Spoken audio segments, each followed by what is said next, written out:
Karena waktu itu saya importer kan bayarnya pakai dolar. Nah jadi saya buka LC dolar, begitu produknya nyampe saya harus bayar, dolarnya naik berlipat-lipat. Nah itu kerja 5-6 tahun bangkrut saya. Nah saya pernah ngalamin istri saya punya uang cuma 5.000 rupiah. Tapi uang susu anak habis, padahal saya punya 3 balita. Pakai dulu, bayar kemudian, itulah jebakan Batman-nya di situ. Jadi akhirnya budaya gitu, akhirnya sampai satu ketika nggak bisa bayar semuanya. Jadi akhirnya singkat cerita gini, banyak anak muda ini begitu dapat penolakan sekali 2 kali, terus ganti lagi, ini ganti lagi gitu ya, terus nggak jadi gitu. Betul Bang, ini nyinggung gengsi ya.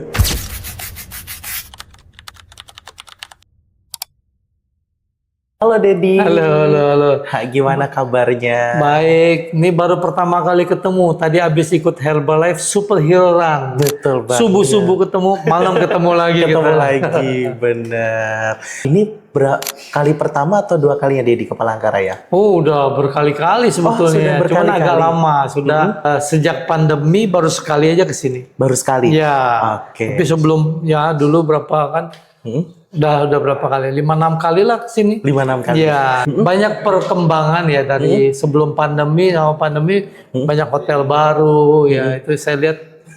Terus ada Car Free Day waktu kapan? 2 tahun lalu. 2 tahun lalu. Gitu ya. Sebenarnya hari ini ada cuma Car Free Day-nya dipindah ya? Ya. Kalau di sini Dedi nginep di mana malam ini? Malam ini di All True ya? True. Sama banget kayak malam ini kita juga masih ada di Hotel All True Iya, ya? dari subuh. Boleh dong kita kenalan lebih banyak Dedi. Siapa sih Dedi ini sebenarnya? Aduh, siapa ya saya ya? Saya pernah bekerja, dari pengalaman kerja ini tadi judul channelnya Perintis nih. Ya, bukan pewaris ya? Bukan. Oke. Kita ruang Jadi perintis. saya dari zamannya kuliah di Parahyangan di Bandung, saya sudah mulai belajar kerja karena orang tua saya bangkrut. Di tahun kedua kuliah, ibu saya suruh saya pulang, tapi saya berusaha untuk menyelesaikan kuliah dengan mencari income tambahan, bekerja sambil kuliah sambil kerja gitu. Jadi dari kuliah saya sudah mulai bekerja, terus mulai boleh sebutin mereknya nih? Boleh Nah, silakan. saya pernah kerja part time, saya pernah jualan buku, saya ensiklopedi, saya pernah kerja di Coca-Cola, terus kemudian tahun terakhir itu saya kuliah, saya ditawarin atau melamar kerja lah, kerja di Bank Bali waktu itu ada bank. Sekarang jadi Bank Permata ya. Jadi kerja sambil kuliah juga, sampai dosen yang saya proposal kreditnya saya setujui jadi dosen penguji saya waktu itu. Jadi dia bilang, ya kamu udah tahu teorinya. Karena kebetulan saya ambil business administration, jadi memang saya udah praktek. Ya sambil bekerja, sambil kuliah, terus sampai sudah kerja di Bank Bali, bekas marketing manager Coca-Cola pindah ke Ankerbir. Saya pernah jadi area manager juga di Ankerbir. Jadi saya pernah nyetir truk di Coca-Cola dulu, pernah waktu zaman part time gitu ya. Terus jadi sampai saya habis kerja itu sampai wira swasta sendiri. Oke. Ya sampai wira swasta sendiri, saya jadi importir alat-alat rumah tangga dari Amerika. Nah terus waktu krisis moneter tahun 98, itu dolar naik berlipat-lipat tuh waktu itu. Dari 2.200 saya ingat naik jadi pelan-pelan naik jadi 18.500. Langsung melonjak banget ya. Habis jadi karena waktu itu saya importer kan bayarnya pakai dolar. Nah jadi saya buka LC dolar, begitu produknya nyampe saya harus bayar, dolarnya naik berlipat-lipat. Nah itu kerja 5-6 tahun bangkrut saya. Nah tapi partner bisnis saya orang Australia datang ke Indonesia, bawa tablet-tablet begini nih. Saya bilang apa ini? itu? Teh dikasih saya coba. Saya bilang apa ini? Kamu sakit apa? Saya pikir gitu kan dia. Oh gitu kan. Nah, akhirnya dia bilang ini Herbalife mau buka di Indonesia. Jadi seminggu sebelum buka saya sudah konsumsi produknya. Wah. Gitu. Jadi saya mulai Herbalife dan sampai sekarang ini tahun ke-28 saya di Herbalife. Keren banget. Bulan September ini 28. 28 Bulan September ini ya? Iya, bulan September ini 28 tahun di Herbalife. Kalau pertama kalinya nih Dedi mengenal Herbalife dan mau berfokus di bisnis Herbalife ini, awalnya Dedi itu penasaran, kebetulan atau memang kebutuhan? Waduh, kebutuhan ya. Jadi pada waktu Herbalife masuk di Indonesia kan saya lagi dalam keadaan punya utang sama bank, stok satu kontainer itu nggak bisa dijual ya. Terus kemudian saya pernah ngalamin istri saya punya uang cuma 5.000 rupiah, tapi uang susu anak habis. Padahal saya punya 3 balita, anak umur 3 tahun Geraldo, umur 2 tahun Fernando, dan bayi baru lahir. Uang susu habis, uang pegang cuma 5.000. Oke. Wah, jadi ya pada waktu itu saya benar-benar bekerja keras dan ditawarin Herbalife gitu. Jadi saya bilang saya nggak ngerti dunia network marketing, saya nggak ngerti dunia suplemen gitu ya.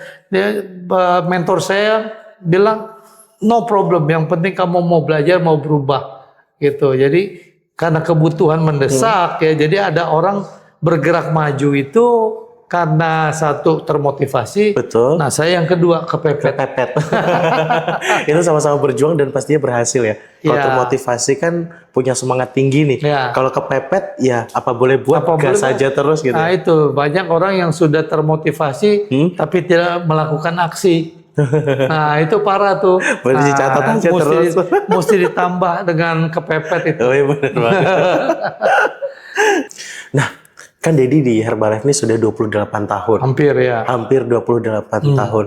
Ada nggak sih Dedi selama perjalanan dari awal kenal Herbalife sampai dengan di tahun kedua, ketiga, sampai 10 tahun pertama, ada nggak sih di mana Dedi itu punya rasa ingin menyerah gitu? Karena kan kita ketahui di luar sana banyak banget orang-orang kayak yang sudah jadi tiba-tiba menghilang dari radar. Ya kita biasa nyebutnya tidur gitu. Apa itu tidur? Lagi tidur ya. Dedi pernah nggak sih ada di fase seperti itu? Ada, pernah ngalamin ya. Jadi waktu saya pertama kali Herbalife di Indonesia buka itu kan banyak orang asing, bule-bulenya banyak segala macam. Wow, saya pikir bisnis keren gitu ya. Saya naik level gitu. Tapi begitu sudah mulai 1 tahun, 2 tahun, 3 tahun, 4 tahun saya nggak naik peringkat gitu ya.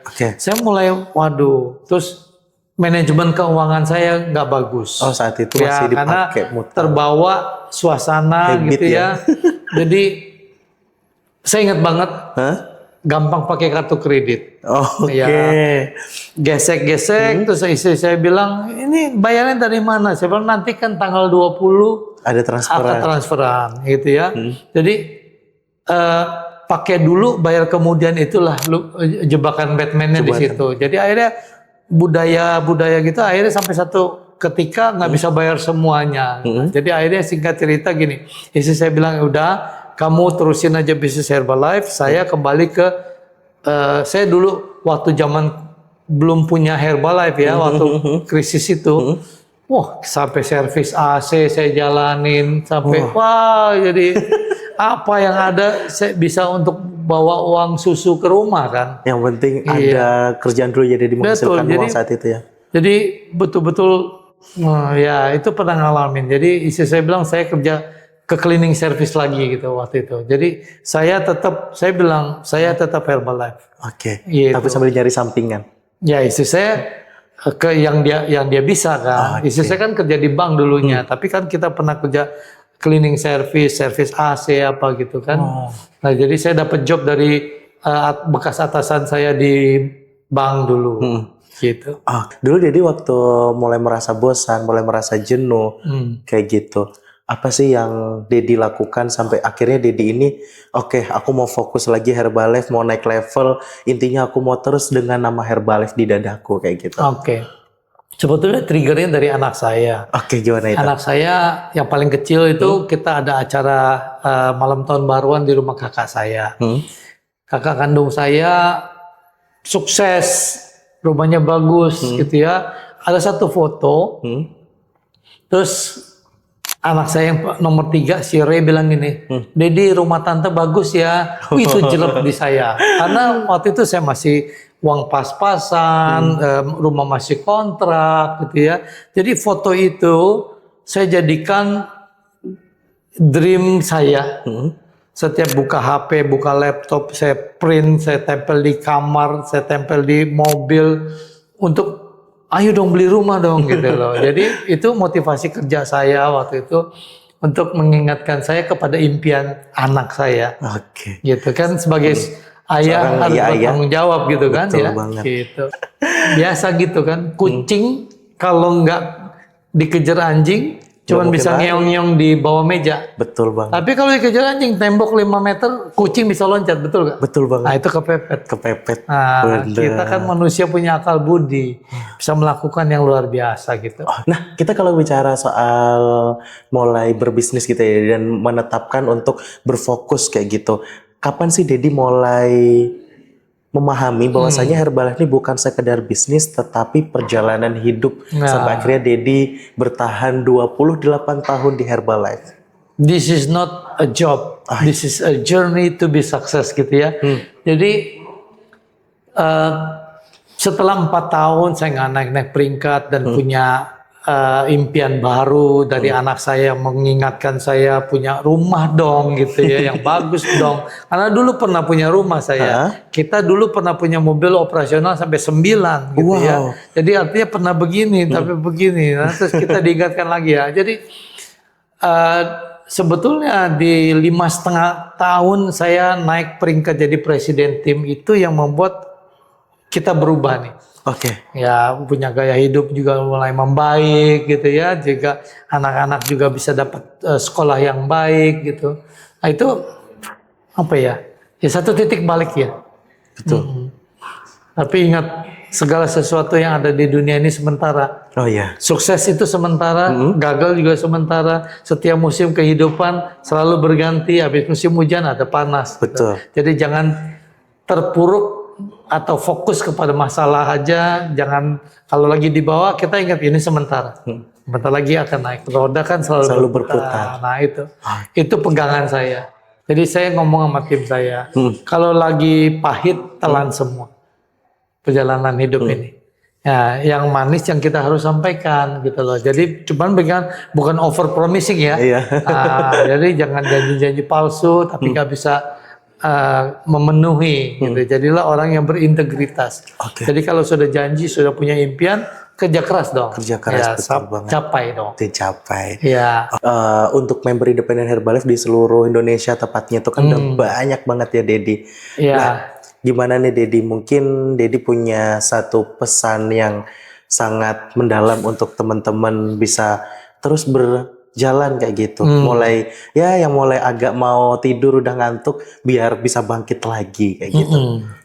Ya, jangan fokus kepada proses. Oke.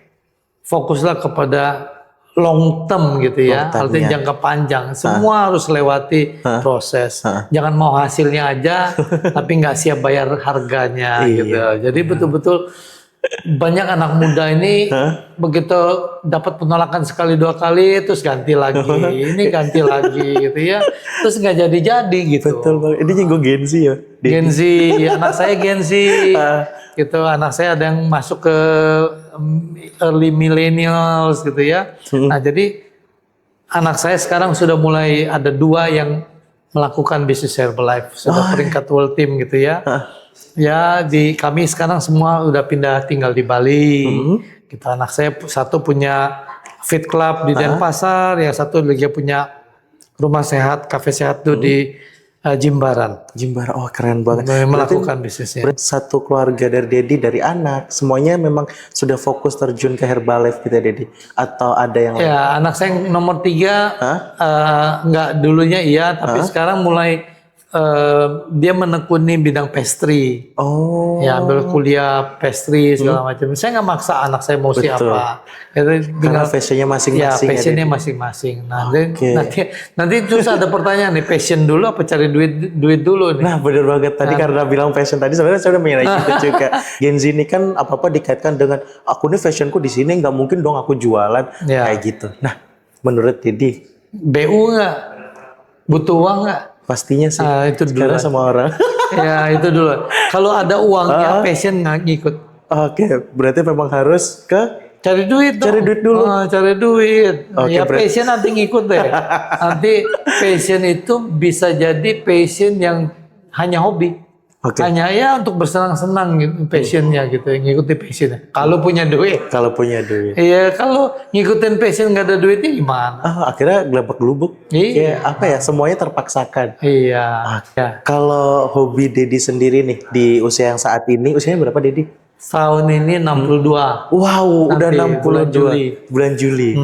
Untuk keseharian Dedi nih di usia 62 tahun masih tetap fit dengan kegiatan yang 1000 padat. Nah, apa ini tipsnya Dedi? Saya pagi bangun tidur itu biasanya kita berdoa ya. Kita berdoa. Terima kasih ke dulu. Tuhan. Nah, yang sholat subuh saya berdoa. Saya biasanya setel YouTube. Oke. YouTube. Nah, saya punya ibadah saya ibadah dulu. Terus kita lihat kata-kata motivasi video YouTube yang ngisi ya. Kalau zaman dulu kan kita baca buku awal-awal. Era sekarang kan semua ada di YouTube ya. Tapi saya ngikutin 2-3 video motivasi ya, hal positif yang berkaitan. Kadang saya catat, kadang saya ini di forward ke grup kalau ada YouTube motivasi yang bagus gitu ya. Habis itu olahraga saya. Ya, saya kalau nggak jalan, lari, sepeda, renang. Ya, saya seminggu 2 kali gym, gitu. Jadi memang itu menjadi kebiasaan kita gitu.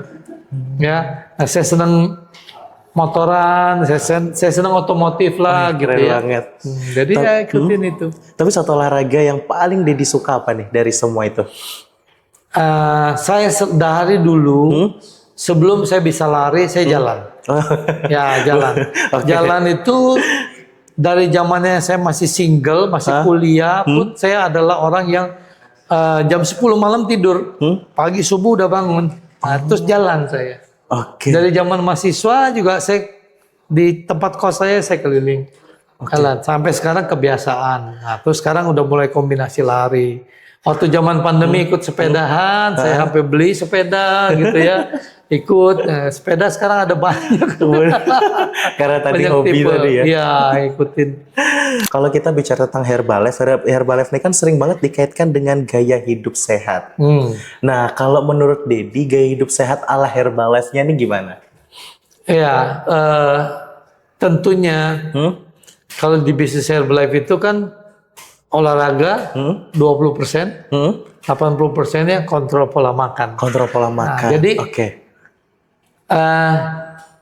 olahraga terus, tapi makan sembarangan, nggak dapat juga hasil. ya. Iya, keringetan aja yang didapat.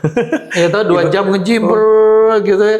Habis itu makan gorengan, minum teh manis, teh botol, pengawet. Sama aja ya berarti kayak. Jadi kembali lagi. Kembali lagi bener. Jadi kita harus berusaha ingat 80% level fitness kita. Fit itu bugar, sehat itu nggak sakit. Ya, jadi fit kita ngejar level fit. Kalau sehat nggak sakit aja kan, misalnya, saya hari ini sehat nggak sakit, capek kerja pagi pulang malam tapi masih nggak sakit.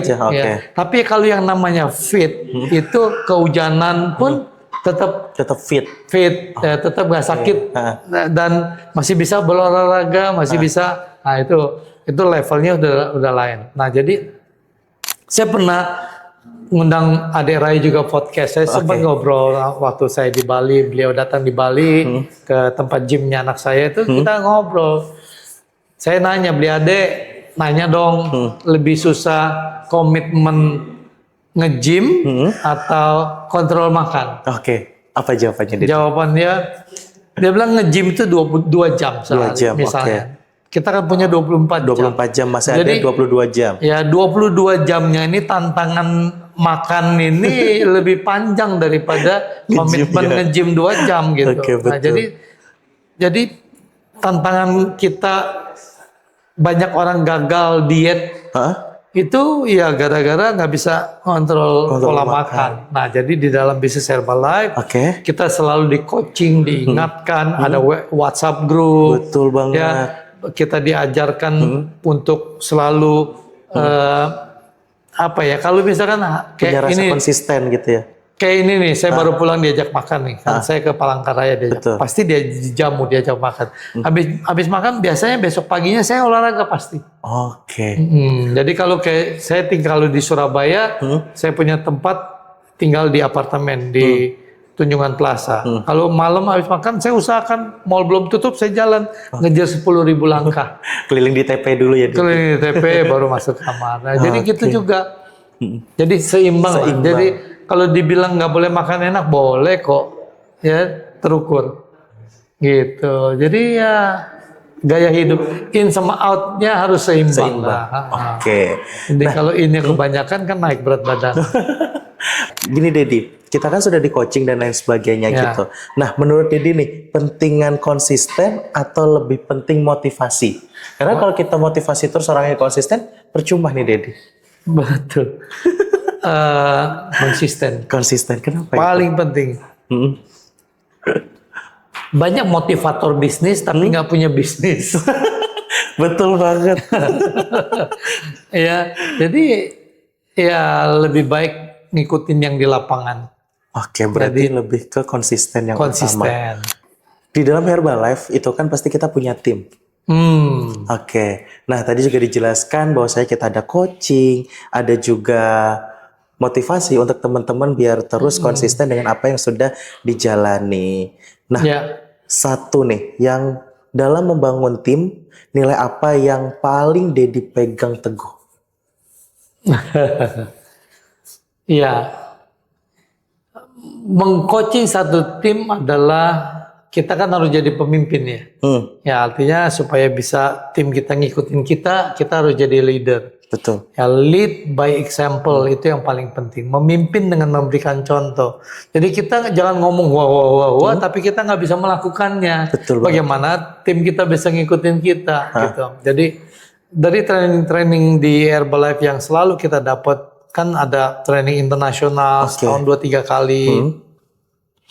Training nasional, terus training kota. Kita punya tuh hampir di setiap provinsi, ibu kota provinsi, ada yang kabupaten juga kita udah ada sistem trainingnya. Nah, jadi ya dari yang kita dapat itu dikatakan bahwa ya bekerja pintar versus bekerja keras. Kalau bekerja keras, bekerja sendirian. Nah, bekerja pintar dalam menggerakkan tim. Nah, bagaimana bisa menggerakkan tim? Ya memberi contoh.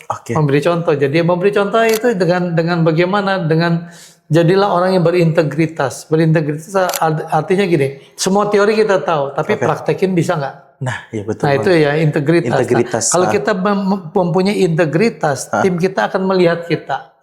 Jadi jangan go tim go, lu nya diam aja, nggak bergerak, nggak produktif, nggak bertumbuh. Jadi bagaimana kita bisa menggerakkan tim ya dengan kitanya juga tetap aktif, tetap punya produktif, ya akhirnya bertumbuh bersama. Ya produktivitas itu kan kembali ke angka. Angkanya nggak bisa dibohongin gitu. Betul. Intinya bukan hanya teori tetapi juga reaction. Betul. Gitu. Action speaks louder gitu ya. Mungkin ada orang baru, orang yang belum mengenal yang namanya bisnis, bahkan orang yang belum mengenal Herbalife kayak gitu. Nah, apa nih? Kadang tuh orang kalau mau melangkah itu kan ada yang masih ragu. Boleh dong satu pesan atau satu kalimat dari Dedi untuk penonton kita yang baru ini. Tor monitor ketua gitu ya. Tor monitor ketua. Jadi ikutin mentor. Ikutin mentor. Jadi pesan saya 3. Jadilah seorang petani. Jadi seorang petani. Mental petani itu kan selalu menabur. Ingat musim. Jadi artinya pada waktu musim panen kita mesti siap-siap. Belum nggak panen punya cadangan nggak. Jadi betul. manajemen keuangan. Terus sabar. Petani itu sabar. Dia tanam hari ini dia nggak besok pengen panen kan. Betul. Nah, pasti ada waktunya gitu ya. Nah, jadi join hari ini jangan minta sukses cepet dong. Ya kan semua ada proses. Nah, itu mental petani pertama. Yang kedua, kita mesti punya mental seorang atlet. Oh, gimana itu? Nah, seorang atlet itu kan atlet pernah kalah nggak? Pernah pasti. Kalau bertanding pasti pernah kalah, Pasti. pernah cedera, pernah Benar. ke fisioterapi. Saya kemarin fisioterapi nih, kebanyakan padel. Waduh. Jadi mental atlet adalah kalah urusan biasa, Kalah urusan gagal biasa. ditolak itu urusan bagian dari perjuangan kita Betul. untuk menuju sukses. Hah. Kemenangan mendapatkan piala, kalau kita dapat medali itu semua sakit terbayarkan. Semua Jadi sakit terbayarkan. mental atlet itu adalah kalah maju lagi, bangun sportivitas, ya artinya tetap betul-betul mempunyai tujuan saya harus juara gitu ya. Itu mental atlet yang kedua. Yang terakhir kita harus punya mental tentara, manut sama mentor. Oke. Ya jenderal kalau udah perintah nggak boleh ditanya kenapa jenderal. Ya, emang harus diikuti. Iya, jenderal bilang lu pergi kamu ke kemana Bali, lah, misalkan. ya artinya perang gitu. Iya. Jangan bilang jenderal kenapa saya jenderal, ini keaplok kita. Iya. Nah jadi banyak orang yang nggak manut sama mentor, akhirnya jalannya berputar-putar Oke. ke bawah teori sendiri, kemauan sendiri, atau mungkin malas sendiri. Nah jadi miliki mental yang ketiga itu adalah mental tentara. Mental tentara selalu manut mentor, siap laksanakan. Siap laksanakan. Gitu aja. Karena di dalam bisnis Herbalife kita baru naik level kalau tim kita naik level. Betul. Jadi kita tim atasan kita nih, jenderal kita nih, pengen kita sukses supaya dia juga ikut naik sukses. Betul. Ideal sekali bisnisnya. Nah, miliki mental tiga ini. Oke. Petani, atlet, dan tentara. Itulah pesan saya untuk anak orang baru. Nah, 5 tahun harus fokus. Harus fokus. Belajarnya di dalam network marketing itu 5 tahun. 5 tahun. Jadi kalau setahun 2 tahun, terus pindah ganti network marketing yang lain lagi, 0 lagi. Baru setahun 2 tahun 3 tahun ganti lagi ya 0 lagi. Oke. Nah jadi terus coba. Nah biasanya kalau udah dapet ini kan bisnis unik ya. Betul. Bisnis yang modal Terjangkau. Betul. Peluangnya besar sekali, tergantung kerja keras kita. Tidak ada latar pendidikan. Latar belakang pendidikan itu nomor kesekian. Yang penting mau belajar, ya. Selalu ikut dalam sistemnya. Betul. Ada training. Terus kemudian manut sama mentor seperti yang tadi, ya. Terus bisnisnya internasional. Kita daftar di Palangkaraya, punya teman di Dubai, Dubai belum buka, bentar lagi buka. Punya di Prancis, di Vietnam, di Australia, kita bisa kan apalagi era sekarang kan pakai AI, pakai internet, pakai sosial media, bisa melakukan rekrutmen di negara mana. Gitu. 95 negara sekarang. Banyak banget ya Dedi, memang udah luas banget. Ya, jadi yuklah anak muda semangat ya. Yang merasa muda juga tetap semangat, kayak saya kan merasa muda terus. Aku ada 3 pilihan buat Dedi. Oke. Nah terakhir nih, buat Dedi Herbalife itu apa sih Dedi? Tentangnya nih, uang, kesehatan, atau gaya hidup? Wah, gaya hidup sih. Gaya hidup, kenapa Dedi? Iya. Karena kalau hidup hanya gaya-gayaan, Oke. bakalan nggak punya uang, Gak, oke. nggak bakalan nggak punya kesehatan. Oke, Gini loh, gimana? saat ini ya, mendingan punya uang atau mendingan punya kesehatan? Punya kesehatan sih, karena nanti uang bakal mengikuti. Oh iya, kalau punya banyak uang tapi sakit-sakitan, Habis dong uangnya. nah harta yang paling berharga sekarang adalah kesehatan. Kesehatan, betul. Apalagi zamannya pandemi, orang akan sadar banget itu. Ih, kalau gua sehat, ya Benar. betul nggak? Betul, Nah, betul. jadi daripada pusing Oke. sendirian cari sehat, ikutlah komunitas Herbalife. Ya kan? Dapat sehatnya. Dapat sehatnya, terus bisa dapat uangnya, Oke. terus gaya hidupnya juga berubah. Oh, bener banget Bener ini, nggak? Dedi. Ya kan? Betul. Gitu. Betul. Terus ada ibadahnya lagi. Kalau kita bantu orang sehat, kita ibadah. Benar. Ya, kita bantu orang punya penghasilan tambahan, Ibadah. ibadah juga gitu. Makanya Herbalife disebut bisnis syariah. Bisnis syariah. Nah, ini tahun lalu kita udah dapat sertifikat syariah. Wah, keren banget memang dari ya, Dedi. MUI. Selain bisnisnya juga udah dapat label halal, bisnisnya pun sudah diakuin bahwasanya kita bisnisnya syariah, tidak merugikan siapapun. Tidak ada yang dizolimi. Tidak ada yang Nah, dizolimi. makanya itu salah satu syarat syariah itu begitu. Gitu. Begitu ada yang terzolimi, nggak lulus tuh. Oke, ada 12 poin ya, Dedi? Ada 12 poin dari MUI kemarin. Kalau mau tahu nanti ada di bawah sini. 12 poinnya itu apa untuk menjadi syarat syariah? Oke, Dedi. Google aja. Iya, Google aja. Sekarang udah canggih ya, Dedi. Ada AI tadi Iya. sudah ya. Nah, terus coba mau Google satu lagi. Apa itu? Nutrisi pengontrol berat badan terbaik di dunia. Oke. Mereknya apa? Coba Mereknya lah, apa? Boleh coba nanti Google. Tes. tulis di kolom komentar ya. ChatGPT, AI, coba cek. Oke, coba cek. Oke, banyak banget yang harus di Google penonton. Kan sekarang eranya udah terbuka. Betul. Ya, informasi. Dimanapun informasinya bisa kita Ya, dapatkan. oke. Oke, thank you banget Dedi. Terima kasih. Besok subuh saya pulang. Oke, Saya ke hati-hati di Jakarta jalan. dulu, ada strategic and planning meeting dari Amerika datang. Ya, Nggak ada istirahat ini, 10-11. Adalah. Oke, terima kasih banyak Dedi sudah mampir ke Palangkaraya. Sukses untuk Terima kita kasih, semua. amin. Salam buat teman-teman tim di Palangkaraya Terima semua ya. kasih. Oke.